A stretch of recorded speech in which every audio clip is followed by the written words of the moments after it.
Yeah, we're excited to be in the Elite Eight.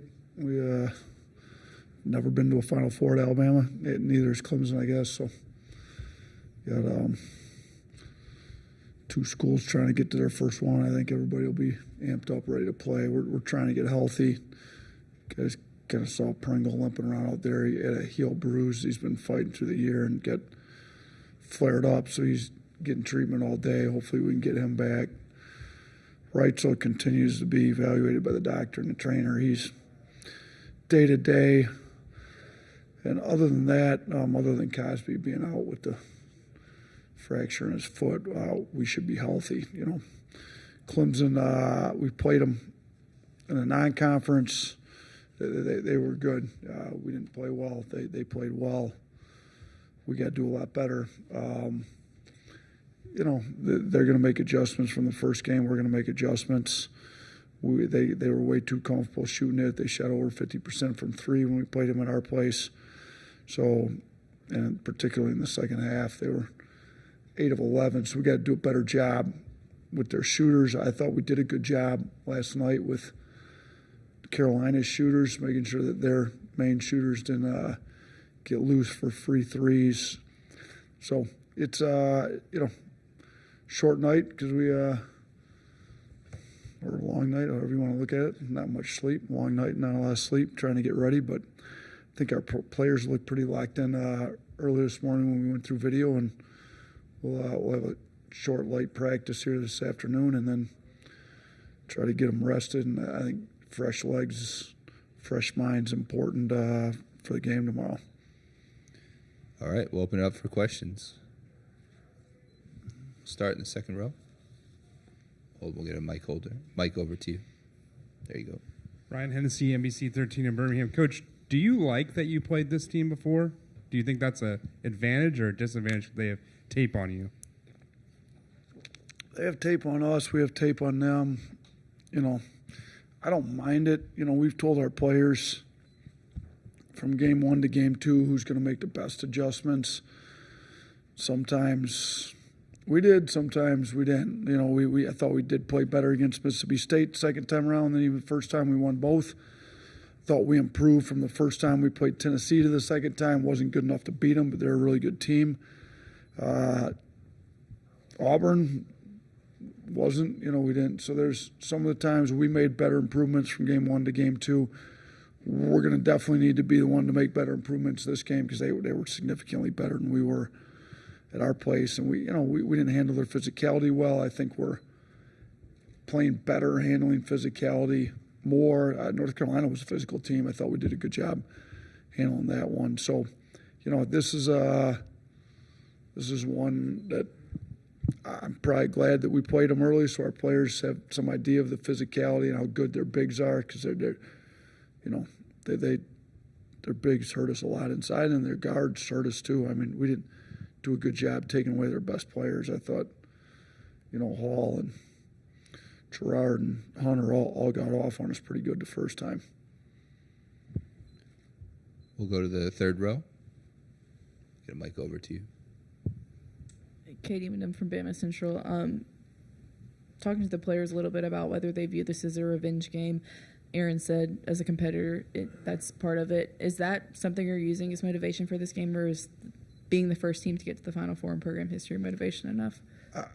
I mean, we'll use whatever we can at this point, whatever we think resonates with our players. But I think as a competitor, if you've got some pride, you got embarrassed on your home court earlier in the year and you got a chance to redeem it on a neutral floor, I'd think that'd be a little extra motivation for you right there. But, you know, Clemson's also trying to make their first Final Four. They're going to be extra motivated. So we can't just rely on being motivated because the other team's going to be motivated too. We got to be locked into a scouting report, focused, detail-oriented, things that we've been good at here in the tournament that maybe we lacked during the course of the year at different times. We'll keep it in the third row. Josh Peter with USA Today. I was asking the players about the strong finishes you guys have had the last 2 games and what's allowed you to do it, and Ryland pointed out it's not what happened with the non-conference schedule. And sort of learn from that. What has your team learned? How have you been able to put it together the last 2 games? Yeah, we try to talk through what do we learn from every game? And I talked to our players if, when we got here late before the NCAA tournament started, like, what have we learned, like, from the losses particularly? Like, they're not failures if you learn from them. There's lots of things in life that don't go the way you want them to go, and if you learn from it, it can be a win even if it was a loss at the moment. So, one of the big things was our last 8 minutes, last 12 minutes of the games, we weren't good in the non-conference. We were tired, we made bad decisions, we folded, we collapsed. So, I took that timeout about 8 minutes. We had the media timeout shortly after that. And both those timeouts, I think the energy was like we got to go now. Now, we still ended up being down. They made a little run there. R.J. Davis got going a little bit, and they took the lead. I thought our guys showed a lot of resilience. And we talked to them about sometimes you're going to do things right, and the other team's going to make tough shots, and you just got to go to the next play. So, let's quit dwelling on it, not feel sorry for ourselves. Let's go to the next play. The last play should have no impact on the next play, and I think we've done a pretty good job moving on to the next play, especially at the end of games, just figuring out a way to get some wins. We'll go to Jordan here in the second row. Jordan Mendoza, USA Today. You're at a school that's always going to be associated with football, with the amount of success it's had on the football field. You've mentioned, that we have a chance to go to the first Final Four in school history, and also this is your second Elite Eight ever in school history. What does this moment mean for Alabama basketball, and what could it mean to go to its first Final Four? Yeah, we got two schools like that here, right? Alabama and Clemson playing in L.A. Most people think we're playing a Rose Bowl out here, probably, right? So the basketball Rose Bowl. I think it'd be huge, because we came in and Alabama football is obviously the best football program in the country over the course of college football. In my opinion, they've got all kinds of national championships, but it's been, multiple sports have won national championships at Alabama. The athletic department as a whole is a championship level athletic department, and we needed to get men's basketball up to the level that a lot of other sports are at. So, if you could make, the Final Four, obviously winning the national championship's the biggest thing, but the Final Four is huge, men's basketball. So if you get to a Final Four and kind of put yourself on that stage, I think we've been able to recruit some high-level players. Players want to play here. We've won 2 SEC regular seasons, 2 SEC tournaments since we've been here. We've won a lot, but we've never been to a Final Four. So making a Final Four would be very big for the program. Would show that we're competing with all the best programs in the country for the biggest thing. You know, you're trying to win a national championship. Well, Final Four is that step right before winning a national championship, and we haven't been to Final Four yet. So this would be the biggest win in the history of Alabama basketball if we could pull it off. And I think our players understand the enormity of the game, and I think their preparation, their effort will match their understanding of how important this game is. Next in the third row here. Coach Ben Golliver, Washington Post. Last night you were talking about the challenges of game planning on a quick turnaround, you know, from a Thursday game to a Saturday game. And we had the pleasure of having some of your grad students sitting behind us, and I think they were the loudest, most locked-in people in the entire building during that game. I'm curious, what role or responsibilities do those guys have in helping get you ready for a team like Clemson? And then in-game, what exactly is their role? Because it seems like they were hype men. They really knew Carolina's playbook, it seemed like, as well, from what I could overhear. And just curious what role they have for you guys. Yeah, we rely on our GAs a lot, and they're good. They help with a lot. They help put the scouting, you know, they help the assistant in charge of the scout put the video together to go, so they're working ahead, because I'm not going to look at the next team until we're done playing the current team, but they are. You know, they're working ahead all the time, and so they've got everything ready to hand to the assistant in charge of it when they need to.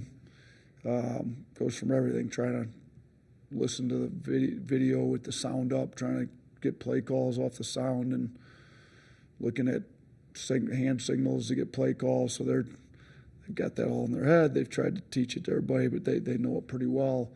In the course of the game, we chart a lot of things. We chart offensive efficiency, defensive efficiency. They're charting that, like, you know, paint touches, different things we've got on the. I get an offensive sheet, a defensive sheet, a blue collar sheet, and the general stats. So I got 4 sheets of paper in my hand every time out, and they're responsible for 3 of those 4, the offensive, defensive, and the blue collar one. So, the GAs along with our regular undergrad managers, do a lot of work for us. So it's cool that everybody's super invested in wins and losses, from your head coach down to your managers to everybody in the program. And I think we've got that. I think it's part of the reason we've been winning at the level we've been winning over the last 4 years, because you get everybody in the program super invested in winning and losing. And it's nice that you're able to sit by some of them that aren't even on the bench and they're super invested in winning and losing. Over here, third row, and then we'll come to you guys. Coach, we talk about your play. Chris Stewart, Crimson Tide Sports Network. We talk about your players, or how you as a staff help them to understand the moment and deal with everything that they're in right now. But how do you personally manage the moment when it's a new experience for you as well? Yeah, that's a good question. It kind of takes me back to when I was interviewing with Danny White to get my first head coaching job in Division I, and Keith Dambride had kind of been running the league in the MAC at Akron, and he's made the tournament at Duquesne this year, and he's going to retire. He's a great coach, and he kind of asked me the question, when you look down and see Coach Dambride, like, it's my 5 players against his 5 players, it's not me against him. It's it's the same thing. We coached against some pretty good coaches in our league, coached against some pretty good coaches. At the end of the day, the ball goes up. I'm coaching my 5 guys on the floor. Everybody else coach, and I got to prepare myself to coach the 5 guys on the floor and the guys on the bench. And I've done that hundreds of times as a high school coach, and you kind of just lose yourself in the game and start coaching. So how do I prepare myself? I mean, I didn't have to do all this at Romulus, but I coached a few hundred games at Romulus, and when the ball goes up, it's not that much different. There's a few more cameras on me around here. There's a few more people in the stands. My players need to feel the energy coming from me. They need to know that I know what I'm doing, so I got to prepare myself so that I'm the most prepared coach going in, and they know it, and they've got confidence in that. I got to sell them on the fact that we're the most prepared team, because we're going to be. Our guys always go into games with a ton of confidence, knowing we got the scouting report down. They just got to execute it and play hard. That's what I do. So I don't, after the season's over, if we can win another game and you understand that you made a Final Four, there'll probably be some time to relax and reminisce on it and think about how great it was. But right now, we got to win another game. Like, this doesn't happen very often. We've only been to one other Elite Eight in the history of Alabama. It was 20 years ago. You don't want to take this for granted. I told our players, don't, Coach Saban calls it rat poison all the time, but if you wanted, you could get on your phone and look at the social media and type your name in and see hundreds of people talking about how great you were. That has nothing to do with preparing to play the next game. So I told them, if you want to get to a Final Four, you got to be disciplined enough to put that rat poison out, get locked in on what we need to do for the next 24 hours, be prepared to beat this team, because anything else is a total distraction. I said, like every minute for the next 24 hours needs to go into recovery with the trainer, and some of that's a nap and sleep, some of it being with the trainer, or preparation to win the game. Anything else, if you're not disciplined enough to stay off social media and not waste a bunch of time doing that, I don't know how serious you are about winning. The same thing goes for me. Like, I don't keep any social media on my phone during the season, because I think it's nothing against you reporters, and maybe it's the people out there on Twitter that aren't reporters, but you win a game and you're the best thing ever. You lose a game and you're the worst coach. I can't live my life like this, so I don't have social media on my phone during the season. I can get on it on the computer if I choose, but you get on it, next thing you know, you wasted an hour that you should have been preparing for a team. So I got to be disciplined to get myself ready to play. The players need to be disciplined to get themselves ready to play. And once the ball goes up, we got 40 minutes of being locked in, super intense. You kind of ask the players, why do you play? Well, why do I coach? I got this competitive nature about me. You can't match that 40 minutes of competitiveness with anything else you do in life. And I love it. I got to get myself ready to do it, and I don't think there's much else. I got to get ready to coach this game just like I get ready to coach any other game. Go to the fourth row. Hey, Coach. Jonah Krell, Arizona PBS. Building off of that, you were talking about kind of your coaching mindset there. Have there been any previous coaching mentors or peers of yours that have reached out to you, maybe a text or something, giving you some words of advice to give you that direction and tell your players, like you just said? Yeah, I mean, Coach Saban's been good. The whole next deal, I kind of pulled off a conversation with him. He texted me, next play, next K. He doesn't do much text. He didn't text at all. I probably shouldn't even say text because I think he's not supposed to text. But now that he's not coaching anymore, maybe he texts. So if I wasn't supposed to tell anybody he texts, I apologize to Coach Saban. But he did send me a short text, and he was good with it. He's been great. He's a resource I've got. He's still got an office on campus, so I'm going to use that resource. I think he's the best team sports coach in the modern history of team sports and college athletics. Like, he's great to have there. And there's some other coaches. I don't know that I'd necessarily have mentors. Obviously Bobby Hurley hired me. Bobby's been great. I'm friends with Danny. He's doing a great job, but I haven't talked to them a whole lot. Danny's trying to get his own team to a Final Four and doing a pretty good job, it looks like. But talked to some retired coaches. I made a couple calls before the NCAA tournament just to some coaches. I called Frank Martin because they South Carolina had, if you go back and look when they made their Final Four run there, they were kind of on a down stretch. They had lost a few. Like, we weren't playing our best basketball going into this tournament. Neither were they. Just how do you get your mindset to change? I actually talked to Coach Boeheim, who did it twice at Syracuse, weren't playing their best at the end of the regular season.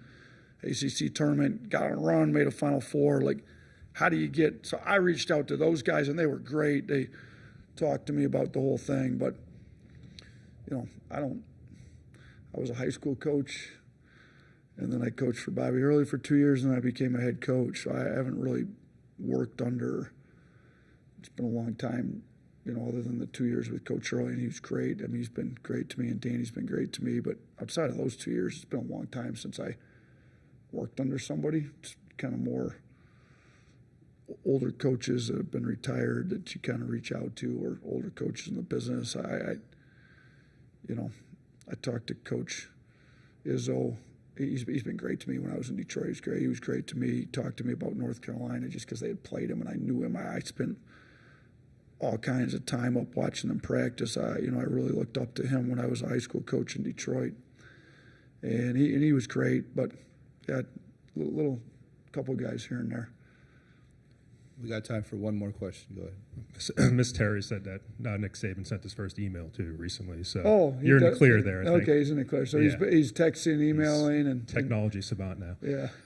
But I want to ask about, this is your 11th night on the road together. Just how have players handled that? Has there been a benefit to that, knowing that if you went home early, that it'll be the end of it for you this season? Yeah, I hope they like being with each other, so they want to spend a few more nights together on the road in the hotel. But I think they've gotten close. I think our leadership's been great. Guys are pulling for each other. And shoot, you saw when your best player, all year, and Mark Sears, and he almost sleepwalks to 20 points on some nights. Like, he didn't get to 20 last night. He was as happy as anybody. He was telling me to run stuff for Grant Nelson late in the game. Like, I think guys get a little closer being with each other all the time.